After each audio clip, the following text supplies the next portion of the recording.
இன்னைக்கு ஒரு சுட சுட பிரேக்ஃபாஸ்ட் சாப்பிடலாம்னு மார்னிங்கே கிளம்பி வந்தாச்சு.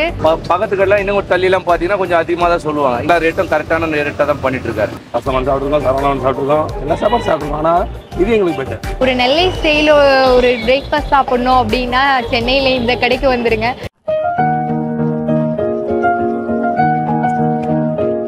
ஹாய் மக்களே, welcome back to our channel. நான் கிருத்திகா. இன்னைக்கு ஒரு சுட சுட பிரேக்ஃபாஸ்ட் சாப்பிடலான்னு மார்னிங்கே கிளம்பி வந்தாச்சு.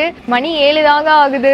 எல்லாம் ரெடி பண்ணிக்கிட்டே இருக்காங்க. நம்ம ஓப்பனிங் கொடுத்துடலான்னு வந்தாச்சு. கடையோட பேர் பார்த்தீங்கன்னா Sri Vel tiffin centre. Mogappair golden பிளாட்ஸ்லேயே லொக்கேட் ஆகியிருக்கு. இன்னொரு லேண்ட்மார்க் பார்த்தீங்கன்னா ஃபயர் ரெஸ்கியூ குவார்டர்ஸ்க்கு வெளியிலேயே இருக்கும். இந்த கடையோட ஹைலைட் என்னன்னு பார்த்தீங்கன்னா டிஃபனும் கிடைக்கும். இங்க பக்கத்துலேயே அவரே டீ கடையும் வச்சிருக்காரு. டிஃபன் சாப்பிட்டுட்டு டீ காஃபி குடிக்கிறவங்களுக்கு ஒரு பிளஸ் பாயிண்ட் இங்க.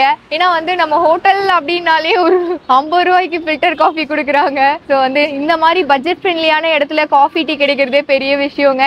சுட சுட இஞ்சி டீயோட சாப்பிடலாம் நீங்க பிரேக்ஃபாஸ்ட்டை. நம்ம மக்கள்கிட்டயும் ரிவ்யூ கேட்கலாம், என்னெல்லாம் கிடைக்குது, டேஸ்ட்லாம் எப்படி இருக்குன்னு பார்த்துடலாம் வாங்க. இவர் ராமண்ணன் சொல்லிட்டு ஒரு 30 வருஷமா கடை வச்சிருக்காருங்க. எல்லாமே பார்த்தீங்கன்னா கடையில் வந்து இதை கொஞ்சம் பண்ணி கம்மி பண்ணுவாங்க. மிளகாத்தூள் அந்த மாதிரி, உப்பு, நெய் அந்த மாதிரிலாம் இவர் எல்லாமே ஒரிஜினலாலிட்டியாக பண்ணுறாருங்க. வீட்டில் சாப்பிட்ற மாதிரி இருக்குங்க. நீங்கள் ஒரு தடவை பாருங்கள், எல்லாமே அவர் ரியலாகவே பண்ணுவாருங்க. அரிசி அதெல்லாம், இந்த பருப்பு அந்த மாதிரிலாம் எல்லாமே ஒரிஜினாலிட்டியாக பண்ணுறாங்க. ஒரு 35 வருஷமாக எனக்கு தெரிஞ்சு வச்சுருக்காரு. நல்லா இருக்கும் ராமண்ணன் சொல்லிட்டு. இவர் தான் அண்ணன் ராமண்ணன் சொல்லிட்டு நல்லா பண்ணுவாருங்க. இவர் திருநெல்வேலியார் தான், நல்லா ஒரிஜினலிட்டியாக பண்ணுறாருங்க. விலைனா எப்படின்னா இருக்கும்? ஆமாம், எல்லா கடையோட பார்த்தீங்கன்னா எல்லா கடையும் ஒரு 8 ரூபானா இங்கே வந்து 6 ரூபாய் அந்த மாதிரி தான் கொடுக்குறாங்க. பொங்கலுக்கு பார்த்தீங்கன்னா இங்கே கரெக்டான ரேட்டு தான். பக்கத்து கடையில் இன்னும் ஒரு தள்ளிலாம் பார்த்தீங்கன்னா கொஞ்சம் அதிகமாக தான் சொல்லுவாங்க. எல்லா ரேட்டும் கரெக்டான ரேட்டாக தான் பண்ணிட்டு இருக்காரு. நல்லபடியாக பண்ணுவாருங்க. ஆனால் வணக்கம்ண்ணா, இந்த இடத்துல சாப்பிட்றீங்களா, டேஸ்ட் உங்களுக்கு எப்படி இருக்குண்ணா? இந்த இடத்துல சாப்பிட்றதுக்கு ஒரு காரணம் இருக்கும்லண்ணா? நல்லதாக இருக்கும். இங்கே என்ன விலை அதிகமாக ஒரு சாப்பிட்றோம், கம்மியாக ஒரு சாப்பிட்றோம், அவ்வளோதான். இதே சாப்பாடு தான் இருக்கும். இந்த ஒரு செட் பூரி எவ்வளோ இருக்குங்க? 80 ரூபா இருக்கும், 30 ரூபா இருக்கும். 50 ரூபா வித்தியாசம் இருக்குல்ல. 80 ரூபா நாங்கள் சாப்பிட முடியாதுல்ல. எங்களுடைய வருமானத்துக்கு 80 ரூபா பூரி சாப்பிட்டா மத்தியானம் சாப்பாடு 200 தான் சம்பாதிக்க 500 600 போகுது. அப்படிங்கிறது இது எங்களுக்கு தகுதியானது. ஆனால் அதே டேஸ்ட் தான். அங்கேயும் நாங்கள் போய் சாப்பிட்டு பார்த்துருக்கோமே. கஸ்டமர் சாப்பிட்ருக்கோம், சரவணன் சாப்பிட்ருக்கோம், எல்லா சாப்பாடு சாப்பிட்ருக்கோம். ஆனால் இது எங்களுக்கு பெட்டர். டேஸ்ட் சொன்னது இங்கே வரோம், டேஸ்ட்ல வர மாட்டோமே. நாங்களும் மனுஷன் தானே, டேஸ்ட்ல சாப்பிடுவோமா? டேஸ்ட் இல்லைன்னா நம்ம தூக்கி தூர போட்டு போயினே இருக்கும். அங்கே உள்ள டேஸ்ட்டோட நல்லா இருக்குன்னு சொல்ல முடியுமா, கம்மின்னு சொல்லணும். டேஸ்ட் நல்லா இருக்கும். மத்தியானம் சாப்பாடு வந்து நைட்ல கிடைக்கும். காலையில வந்து என்னெல்லாம் சாப்பிடுவீங்க நீங்க ரெகுலரா? நான் பொங்கல் எல்லாம் சாப்பிட மாட்டேன். பூரி, இட்லி, தோசை எனக்கு இறங்காது தொடையில, அதனால சாப்பிடுவேன். பூரி, இட்லி ரெண்டுமே நல்லா இருக்கும். சாப்பிடுங்களாக்க நான் தோசை சாப்பிட மாட்டேன். முட்டை போட்டு அதனால நான் சாப்பிட மாட்டேன். வடையில நல்லா இருக்கும். ரேட் எல்லாம் எப்படிக்கா இருக்கு? நல்லா கம்மி தான். கம்மியா தான். கம்மி. அங்க மீதியோட பார்க்கும்போது இது கம்மி தான். நல்லா இருந்தா நல்லா இல்லை போல. நான் ஆரம்பத்துல இருந்து 5 வருஷமா இங்கே தான் எனக்கு. 2019 2019 அக்டோபர்ல இருந்து இங்கே தான் எனக்கு. வேற எங்க நாம இல்ல கடை இல்ல கையில் வந்து. ஆனா எப்பவுமே கடை இருக்கும் இங்க. ஞாயிற்றுக்கிழமை மட்டும் ஆஃப் டெய்லி மதியம் மீதி எல்லாம் நல்லா சொல்லுங்கக்கா, எப்படி இருக்கும்க்கா? டிஃபன், இட்லி, தோசை எது இருந்தாலும் டீ எல்லாம் நல்லா இருக்கும். எந்த பிரச்சனையும் கிடையாது. சாப்பாடும் நல்லா இருக்கும். எல்லா குழம்பு, பொரியல் கிரியல் எல்லாமே நல்லா இருக்கும். இப்ப நீங்க வேலை செய்றீங்களக்கா, காலையில டெய்லியுமே இங்கதான் வந்து சாப்பிடுவீங்களா? இங்கதான் சாப்பிடுவோம். டீ இங்கதான் குடிப்போம். அப்புறம் டிஃபனும் இங்கதான் சாப்பிடுவோம். மத்தியானத்துல ஒரு நாளைக்கு நிறைய சாப்பாடு கொடுக்குறாங்களா, அதனால நாங்கள் சாப்பிட மாட்டோம். கொஞ்சமாக தான் சாப்பிடுவோம். விலையெல்லாம் எப்படி இருக்கு இந்த இடத்துல? விலையெல்லாம் ஒன்றும் பிரச்சனை இல்லை. நம்ம தகுதிக்கு ஏற்ற மாதிரி வியாபாரம் செய்கிறாங்க. ஜாஸ்தியாக 10 ரூபாய் மேலே வச்சுலாம் இல்லை. அதே வேலை தான். நாங்கள் எப்போ வந்த வேலைக்கு அதுலேருந்து இதே வேலை தான். இங்கே தான் சாப்பிடுவோம். இங்கே தான் சாப்பிடுவோம். நல்லா இருக்கும். எல்லா பொருளும் நல்லா தான் இருக்கும். எவ்வளவு நல்லா வேலை சரி. நம்ம தூக்கு போட்டு செத்துட்டாரு எங்கள் வீட்டுக்காரு. அதாவது பெரிய பொண்ணு 6வது, சின்ன பொண்ணு நடு பொண்ணு வந்து 2வது. சத்தியா வந்து கருத்தே தெரியாது. 3 பொம்பளை பிள்ளை தான் இருக்குது. ஆம்பளை இறந்துட்டாரு. அன்னிலேருந்து நான் ஹோட்டல் கடை தான் கஷ்டப்படுறேன். வீடு நில நீர் ஒன்று கிடையாது. கை வச்சாதான் கஞ்சி. நீங்கள் ஒய்ஃப் போனால் தான் எனக்கு வேலை, போனால் தான் ஒய்ஃபுக்கு சாப்பாடு. இப்போ வீட்டில் இருந்தால் ஒன்றும் இல்லை. வாடகை இருக்கிறேன். வாடகை இருந்து 3 பொண்ணையும் காப்பாற்றி ஒன்று கட்டி கொடுத்தேன். அவங்க வீட்டுக்காரர் இறந்துட்டாரு, ஆக்சிடென்ட் இறந்துட்டாரு. 2 பொண்ணு லவ் மேரேஜ் ஓடிப்பிச்சு. இப்போ வீடு இல்லாமல் வந்து நம்ம வீட்டில் தாங்கிறாங்க. ஓய்வு வீடு ஃபுல்லாக. கல்யாணம் பண்ணிட்டும் நீங்க தான் பாத்துக்கிறீங்க? ஆமாம். 3 பொம்பளை பிள்ளையும் நான் தான் பார்க்குறேன். யாரும் ஆதரவு இல்லை. அண்ணன் தம்பி அக்கா தங்கச்சி ஆதரவு யாருமே கிடையாது. நான் ஒரு ஆள் தான் கஷ்டப்பட்டு குழந்தைங்களை காப்பாற்றுறேன்.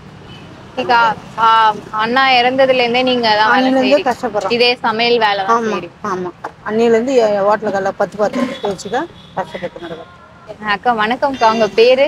என் பேர் மல்லிகா. எவ்வளவு நாளாக்கா இந்த கடை நடத்திட்டு இருக்கீங்க? நாங்க வந்து ஒரு 17 வருஷம் பண்ணிட்டு இருக்கோம். இதுக்கு முன்னாடி அண்ணா என்ன பண்ணிட்டு இருந்தாங்க? அண்ணா வந்து காயெல்லாம் கடை வச்சிருந்தோம். அப்புறம் இந்த பேப்பர் வியாபாரம், பிளாஸ்டிக் வியாபாரம் இதெல்லாம் பண்ணிக்கிட்டு இருந்தாரு. அதெல்லாம் ஒன்றும் சரியில்லைன்னு தான் இந்த வியாபாரத்துக்கு வந்திருக்கோம். 15 வருஷமா நீங்களும் அண்ணாவும் தனியா தான் பண்ணிட்டு. நீங்க இதுக்கு முன்னாடி ஹவுஸ் ஒய்ஃபா தான் இருந்தீங்க? ஹவுஸ் ஒய்ஃபா தான் இருந்தோம். நீங்க செம்ம ஸ்பீடா வேலை செய்றீங்க, அதுலயே தெரியுது உங்களோட இவ்வளோ வருஷம் எக்ஸ்பீரியன்ஸ் வச்சுதான் செய்றீங்க. உங்களுக்கு எப்படி, எத்தனை மணிக்கு ஏஞ்சிப்பீங்க? நாங்க வந்து 4:30 மணி 5 மணிக்கெல்லாம் 4:30 மணிக்கே எழுந்திரிப்போம். கன்ஃபார்மாக 4:30 மணிக்கு எழுந்திரிச்சா தான் எங்களுக்கு வேலை நேரத்துக்கு வர முடியும். 4:30 மணிக்கு எழுந்திரிச்சு வடை மாவு அரைச்சி சட்னி கிட்டி எல்லாம் அரைச்சி எடுத்துட்டு அவர் 4:30 மணிக்கு எழுந்திரிச்சா குளிச்சுட்டு 5 மணிக்கெல்லாம் வந்துடுவார் கடைக்கு. நான் ஒரு 6:30 மணி 7 மணிக்கு தான் வருவேன். எல்லாம் ரெடி பண்ணிட்டு 7 மணிக்கு வருது. ஏங்கா உங்களுக்கு வேற யாரும் சப்போர்ட் பண்ணலையா? பசங்க பொண்ணை கல்யாணம் பண்ணி கொடுத்துட்டேன். பையன் தான் இருக்கான். பையன் வந்து படிச்சுட்டு வேலைக்கு போயிட்டு இருக்கான். அதனால அவன் பையன் எதுவுமே செய்ய மாட்டான். நீங்களே தான் ஆரம்பத்துல இருந்து இப்போ வரைக்கும் பாத்துட்டு இருக்கீங்க. நாங்க தான். உங்க கடைக்கு வந்தா என்னெல்லாம் கிடைக்கும்ப்பா? காலையில வந்து இட்லி, தோசை, பூரி, பொங்கல், வடை. என்னென்ன விலைக்கு கொடுத்துட்டு இருக்கீங்க? இட்லி 7 ரூபா, வடை 8 ரூபா, தோசை வந்து 15 ரூபா, 2 பூரி 25 ரூபா. பொங்கல்னாக்கா? பொங்கல் 30 ரூபா. தோசை 15 ரூபா. முட்டை தோசை 25 ரூபா. ஃபைனலா எல்லாத்தையும் வாங்கிட்டு வந்தாச்சு. என்னெல்லாம் வாங்கியிருக்கேன்னு பாருங்க. இட்லி, தோசை, பூரி, பொங்கல், 2 வகை வடை வாங்கியிருக்கேன். அதுக்கு வந்து 2 சட்னி, சாம்பார் ஊத்திட்டு வந்திருக்கேன். பூரி கிழங்கு. இந்த இடத்துல வந்து குழம்புல பாத்தீங்கன்னா சாம்பார், 2 வகை சட்னி கொடுக்குறாங்க, பூரி கிழங்கு சைடிஷ்க்கு கொடுக்குறாங்க. மற்றபடி நான்வெஜ் எல்லாம் கிடையாதுங்க. முட்டை தோசை, ஆஃப் பாயில், ஆம்லேட் இதெல்லாம் கிடைக்குது. வெஜிடேரியன் ஸ்பாட் தான் இது. உங்களுக்கு தேவைப்பட்டா நீங்க ஆம்லேட் இதெல்லாம் வாங்கி சாப்பிடலாம். இங்க பாத்தீங்கன்னா எனக்கு ஒரு இஷ்யூ ஆயிடுச்சு. அவங்க வந்து நிறைய குடிச்சிட்டு 2-3 பேர் வந்து கலாட்டா பண்ணாங்க. ஆனா எனக்கு சப்போர்ட் பண்ணதே வந்து இந்த கடையோட ஓனர் தான். உடனே வந்துட்டாங்க. இந்த ரோட் சைட் கடையில எல்லாம் வந்து கேர்ள்ஸ் சாப்பிடாத காரணமே வந்து இதுதாங்க. திடீர்னு வந்து இந்த மாதிரி ஒரு சேஃப்டி இல்லாத ஒரே காரணத்தினால யாரும் வரமாட்டாங்க. என்ன மாதிரி வீடியோ எடுக்கிறதுக்கு கூட பயப்படுறாங்க. இந்த ஒரு காரணத்துல எனக்கே பிரச்சனை வந்துச்சுன்னா பாத்துக்கோங்களேன். எனக்கு ஒரு மாதிரி பயம் வந்துருச்சுங்க. அவங்க ஏதாவது பண்ணிடுவாங்களா? ஏன்னா குடி போதையில இருக்கும் போது அவங்க கண்ட்ரோல்ல இருக்க மாட்டாங்க. அவங்க குடிக்கிறது அது அவங்க தனிப்பட்ட விஷயம். ஆனா பப்ளிக்கை டிஸ்டர்ப் பண்றது தாங்க ரொம்ப ஒரு வருத்தமா இருக்கு. ஏன்னா இன்னைக்கு நான் இங்க வந்திருக்கும் போது இவங்களுக்கு ஒரு பிரச்சனை. இது டெய்லியுமே அவங்க அன்றாடமா அந்த ஃபேஸ் பண்ணிக்கிட்டு இருக்காங்க. அவங்க கஷ்டப்பட்டு உழைக்கிறாங்க. சோ இந்த மாதிரி இருக்கிறவங்க டிஸ்டர்ப் பண்ணாம இருந்தா நல்லா இருக்கும். நம்ம வேலையை பார்க்கலாம். பொங்கலை வந்து டேஸ்ட் பண்ணலாம். பொங்கல் வந்து அவங்க செய்யும் போதே நான் வந்துட்டேங்க. நெய், முந்திரி இதெல்லாம் போட்டு தாளிச்சு ஊத்துனாங்க. தலன்னு இருந்தது. அந்த ஸ்மெல்லு, அந்த தாளிப்பு ஸ்மெல்லுக்கே எனக்கு சாப்பிடணும்னு தோணுச்சு. பொங்கல் வந்து தலன்னு இருக்குங்க. 6 நாளுமே அந்த கன்சிஸ்டன்சி போல ரைஸுமே தெரியல. செம்மையா இருக்குங்க. குக்கர்ல தான் செஞ்சாங்க. நல்லா ரைஸ் எல்லாம் நல்லா குழஞ்சு தலன்னு சூப்பரா இருக்கு. மிளகு ஃபிளேவர், இஞ்சி, பச்சை மிளகா இதெல்லாம் தாளிப்புக்கு போட்டாங்க. முக்கியமா நெய் ஊத்துனாங்க. நெய்யோட டேஸ்ட் வந்து சூப்பரா இருக்கு. ஃபிளேவரு ரோட் சைட் கடையில வந்து இவ்வளோ குவாலிட்டியான பொங்கல்லாம் நான் சாப்பிட்டதே கிடையாது. நெய்லாம் ஊற்றவே மாட்டாங்க. ஃப்ராங்கா சொல்லணும்னா பொங்கல் சூப்பரா இருக்கு. பொங்கல் வந்து 30 ரூபாய்க்கு கொடுத்துட்டு இருக்காங்க. எல்லா இடத்துலயும் கொடுக்குற விலை தாங்க கொடுக்குறாங்க. ஆனா வந்து ஹைலைட்டே அவங்க முந்திரி, கருவேப்பிலை, மிளகு, ஜீரகம், இஞ்சி இதெல்லாம் போட்டு தாளிச்சு நெய்யோட ஃப்ளேவர் வந்து வேற லெவலா இருக்குங்க. அடுத்ததா பாத்தீங்கன்னா நம்ம மசால் வடையை ட்ரை பண்ணலாம். மசால் வடை வந்து அவங்க செய்யும் போதே எனக்கு பொரிச்சாங்கல்ல, வடையை சுடும் போதே அப்படியே செம்ம ஃபிளேவர்ஃபுல்லா இருந்தது. வடையோட சைஸும் பாத்தீங்க நல்லா பெருசா இருக்கு. 8 ரூபாய்க்கு கொடுத்துட்டு இருக்காங்க வடை. எல்லாருமே வடை தனியா வாங்கிட்டு போறாங்கங்க. இங்க குவார்டர்ஸ் எல்லாம் இருக்குது இல்ல, தனியா வடை மட்டும் வாங்கிட்டு போறவங்களும் நிறைய பேர் இருந்தாங்க. உங்க சாம்பாருமே நல்லா இருக்குங்க. சிறுபருப்பு சாம்பார் தான், ஆனா டேஸ்ட் வந்து செம்மையா இருக்கு. அவங்க போட வேண்டிய ஐட்டம்ஸ் எல்லாமே போடுறாங்க. இதுல வந்து வடையில பாத்தீங்கன்னா ஜீரணத்துக்காக இஞ்சி எல்லாமே போட்டிருக்காங்க. வெங்காயம் எல்லாம் நல்லா தூக்கலாம். மசால் வடையில வந்து வெங்காயம் நிறைய போடும் போதுதான் அந்த டேஸ்ட் நல்லா இருக்கும். கடலைப்பருப்பு தான் நல்லா மேஷா இருக்கு, கிறிஸ்பியா செம்மையா இருக்கு வடை. அடுத்ததா வந்து நம்ம வரிசையில இட்லி இருக்கு. இட்லி வந்து 7 ரூபாய்க்கு கொடுத்துட்டு இருக்காங்க. எல்லாருமே இட்லி வடை ரெகுலரா சாப்பிடுறாங்க. நம்ம வந்து தேங்காய் சட்னியும் சாம்பாரும் சேர்த்து சாப்பிடலாம். இட்லி வந்து செம்ம சாஃப்டா இருக்கு. சோடா உப்பு மற்ற ஒரு எதுவுமே போடலைங்க. ஈஸ்ட் இந்த மாதிரிலாம் போடலை. கார சட்னியில என்ன போட்டிருக்காங்கன்னு டேஸ்ட் பண்ணோம். கார சட்னியுமே ஒரு மாதிரி ஸ்வீட்டா காரமா இருக்கு. இதுலயுமே சின்ன வெங்காயம் யூஸ் பண்ணிருக்காங்கன்னு நினைக்கிறேன். திருநெல்வேலி சைட்ல இருக்கவங்க முக்காவாசி பாத்தீங்கன்னா சின்ன வெங்காயம் நிறைய யூஸ் பண்ணுவாங்க சமையலுக்கு. நிஜமாவே சின்ன வெங்காயம் விற்கிற விலைக்கு அவங்க வந்து குவாலிட்டியில காம்ப்ரமைஸே பண்ணலங்க. அது போட்டுதான் கார சட்னி அரைச்சிருக்காங்க. செம்மையா இருக்கு. தோசையும் சாம்பாரும் வாங்கிட்டு வந்திருக்கேன். சாம்பாரோட சாப்பிடலாம். அப்புறம் சாம்பாரோட டேஸ்ட் சொல்லலைன்னா சாம்பார் குடிச்சுக்கும்ல.